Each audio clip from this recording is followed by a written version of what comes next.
I am extremely happy to be here because whenever I come to Ramakrishna Mission, I actually come to my spiritual home. Just one reference about me, I came from a village 100 miles from Chennai, and I had my education in Vivekananda College. I came from Tamil medium, and when I came to Vivekananda College, it was all English. I could not understand one sentence of what was being uttered in the class.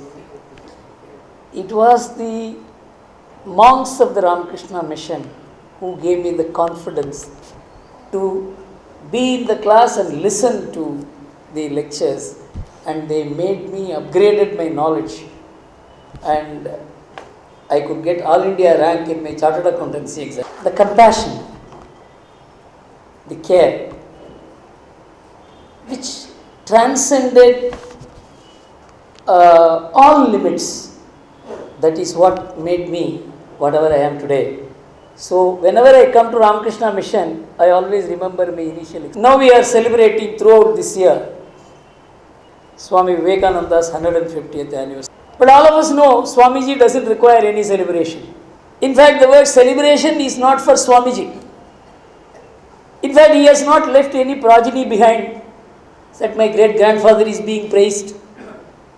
He has left behind only spirit. Actually, we praise only our forefathers, our traditions, our shastras, our nation, and ourselves.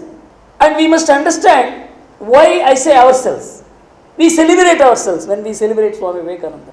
Because my mind always used to travel across history. And being a very intense student of economics as a subject, as a theory, and economic history and comparative economic histories of different cultures and civilizations and countries, my mind always used to go back to the times when Swamiji was articulating India, Indian thoughts, Indian spiritual ideas. You know, between 1880 and 1900, India experienced 20 large famines which it had never experienced in its history. And it was a country which was full of hunger, illiteracy. And he must have seen an India which was not worth trying to recover. Anyone would have been defeated by the mere sight of hunger, illiteracy, poverty, lack of confidence, a defeated race. From here the man goes, and when he went there, he didn't know that he needs the credentials as a delegate to talk in the World Parliament of Religions. He didn't know he needs it.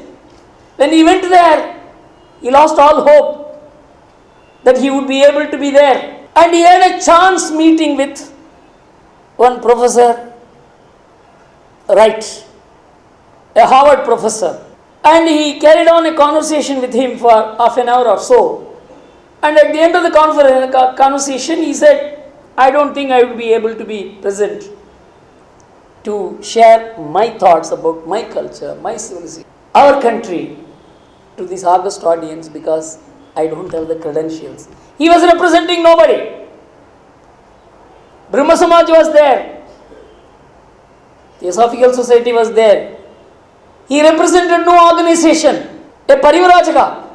He had no visiting card, no letterhead. So Professor Wright said, Swamiji, to ask credentials for you to be at the World Parliament of Religions is to ask the sun to have credentials to shine. And he wrote a letter to the organizers of the conference. And he said, here is a man who is more knowledgeable than all the professors of America put together. It is that letter which got him admission. And you know, before he addressed the World Parliament of Religions, Swami Vivekananda addressed only one public meeting, that was in New York. Only very recently, the New York Times cutting of that small speech was available. I saw it on the website of the Ramakrishna. And this man goes, and what was the purpose of the conference? The purpose of the conference, it was organized by the First Presbyterian Church of Chicago to declare that there is only one true religion, and that is Christianity. All other religions are false. The entire preparation had been to get this certificate and declaration by inviting all the people from the world. And Swami Vivekananda goes there. And I want you to know what that Henry Burroughs, the man who organized the conference to get declared Christianity as the truest religion, he writes in his diary about Swamiji's speech. He says, he recorded that the audience went into rapture with a peal of applause, lasted for several minutes. Swamiji got only 2 minutes to address. He spoke exactly 471 words.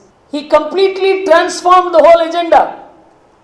And in the year 2008, February 22nd, the first Unitarian church head, Ishmael Fort, admitted, for many Christian and Unitarian organizers, the barely hidden agenda was to show Christianity superiority of Protestant Christianity. But the show was by universal acknowledgement, totally and completely stolen by the Swami from Calcutta. It was not a man's job. No man could have accomplished it. He was a delivery mechanism, was a very powerful spiritual force which raised and discovered Vivekananda and Narendra. It is not possible to discover Vivekananda and Narendra through an election. It requires a spiritual eye.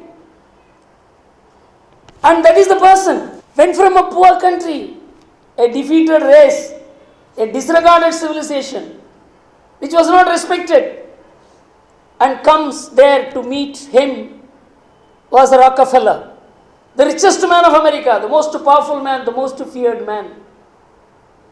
And when Rockefeller came, he saw him like he saw anybody else.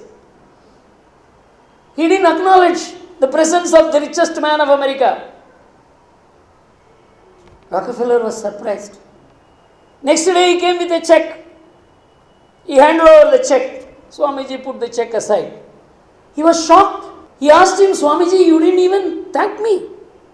He said, I come from a civilization where the giver thanks the receiver. Imagine the man's confidence, courage, his spiritual tallness. And he shared with Rockefeller things which only Rockefeller knew about himself. And told him, why are you keeping all your wealth to yourself? And that is, after that Rockefeller formed the Rockefeller Foundation. You must know about Swami Vivekananda in the subtleties of how he conquered people.